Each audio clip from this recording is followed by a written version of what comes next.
살아계신 하나님, 잠깐 감사합니다. 하나님을 바라볼 수 있는 축복의 자리에 저희들을 인도해 주셔서 감사합니다.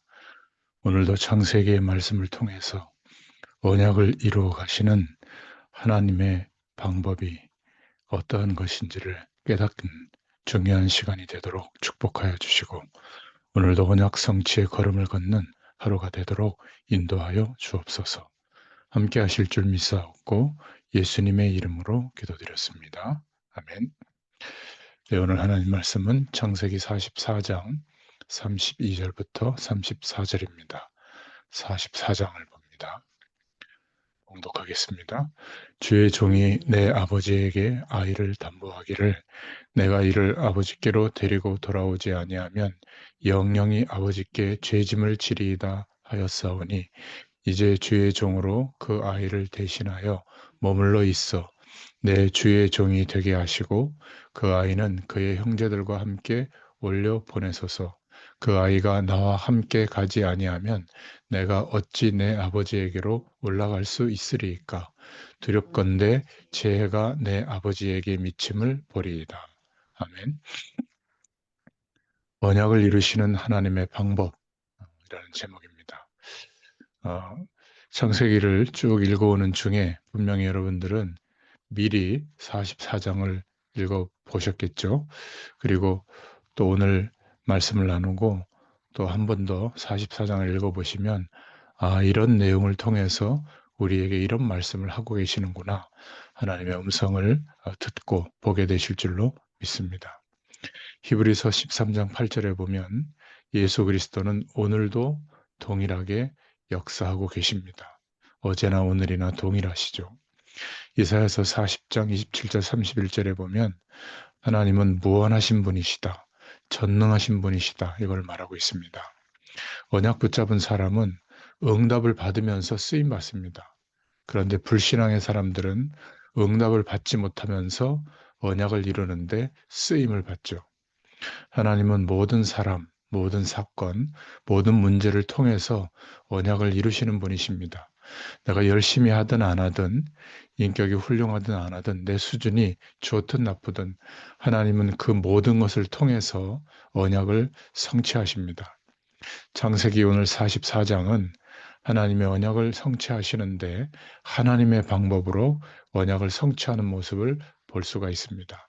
그러한 내용을 길게 요셉이 베냐민을 이렇게 남겨놓는 그런 장면을 통해서 보여주시죠. 먼저 첫 번째로 요셉의 형들을 보면 요셉의 형들도 하나님께서 언약을 이루는데 쓰시죠. 그런데 응답을 받지 못하면서 언약을 이루는데 쓰임 받고 있습니다. 그들의 관심은 영적인 데 있지 않고 육신적인 데 있었죠. 환경과 조건에 의해서 시기하고 분쟁하고 육신적인 이익을 추구하는 이들은 응답을 못 받으면서 쓰임 받고 있습니다. 우리가 하나님이 주시는 응답을 받으면서 쓰임을 받느냐, 응답을 못 받으면서 쓰임을 받느냐, 이 차이가 있는 거죠. 하나님의 계획을 아는 영적 사실을 전혀 몰랐습니다. 요셉의 꿈의 이야기를 들을 때도 잘난 척하는 줄 알았지 그것이 하나님의 계획을 이루는 영적 사실이라는 것을 몰랐죠. 어, 문제와 사건 앞에서 우리는 하나님의 계획이 무엇일까 기도해야 될 줄로 믿습니다. 이것을 아는 영적인 비밀이 있어야 됩니다. 이 문제가 온 이유가 무엇일까? 이 문제를 주신 하나님의 계획과 뜻은 무엇인가? 이것을 깨달을 수 있어야죠.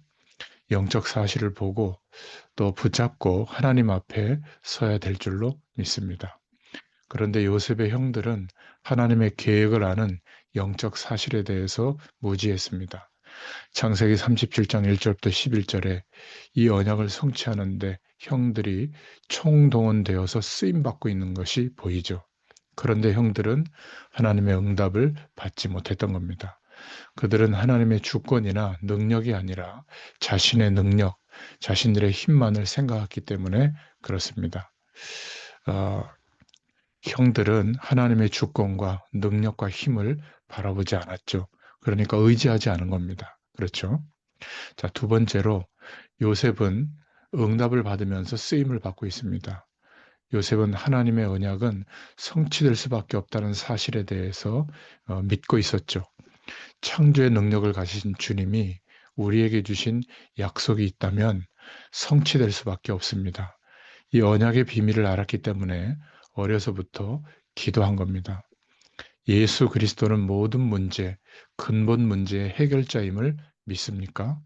정말 믿는다면 약속을 붙잡고 기도하게 됩니다. 언약 붙잡고 기도하다가 하나님 앞에서 받은 꿈이 창세기 37장 1절부터 11절이죠. 요셉은 어떤 환경이나 조건 속에서도 하나님의 능력과 주권을 믿고 의지했습니다. 요셉은 응답과 승리 속에서도 역시 하나님의 이름을 높이고 증거한 사람입니다. 어, 응답을 조금 받았다고 교만하면 또 실패의 자리에 가게 되죠. 요셉과 형들의 차이는 응답을 받고 못 받고 쓰임 받고 그 차이입니다. 모든 믿는 자 교회를 통해서 하나님의 언약은 성취됩니다. 심지어 불신자를 통해서도 언약은 성취되어지죠. 중요한 것은 하나님의 응답을 받고 쓰임 받느냐, 응답을 못 받고 쓰임 받느냐 그 차이입니다. 응답받고 하나님의 언약을 이루는 데 쓰임 받기를 축원합니다. 세 번째로 본문에 나타난 하나님의 방법을 보면 우리가 어떤 자리, 어떤 위치에서 하나님의 언약을 이루는데 쓰임받아야 하는가 이것을 깨닫게 됩니다. 오늘 본문의 1절부터 15절에 요셉은 왕적인 사명자였죠. 총리의 권한을 가지고 모든 것을 명령하고 좌우할 수 있는 위치였습니다. 언약을 이루는 일에 왕적인 위치에서 모든 것을 움직인 사람이죠. 어, 두 번째로 2절 11절에 보면 베냐민이 나옵니다.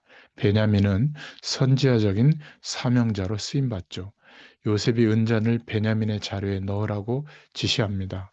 그 은잔이 베냐민의 자루에서 발견되죠. 12절에 보면 베냐민을 통해서 하나님의 언약이 성취되고 있음을 볼 수 있습니다. 베냐민을 통해서 말씀이 성취되고 있죠. 선지자적 사명을 이루고 있는 겁니다. 우리가 교회에서 언약을 이루는데 내가 어떤 모습으로 쓰임 받아야 하는지, 또 어떤 자리에서 언약을 이루는데 쓰임 받아야 하는지 여기에 대한 우리가 응답을 받기를 바랍니다. 또 16절부터 34절에 보면 유다가 나오는데 유다는 제사장적인 사명자로 거론되고 있죠.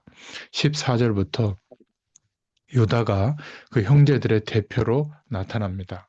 16절 이후에 보면 베냐민의 자루에서 은잔이 나오고 베냐민이 노예가 될 입장에 놓였을 때 유다가 나서서 베냐민이 돌아가지 못하면 어떻게 되는지 설명하고 자신이 베냐민을 대신해서 종이 되게 해달라고 요청하고 있습니다.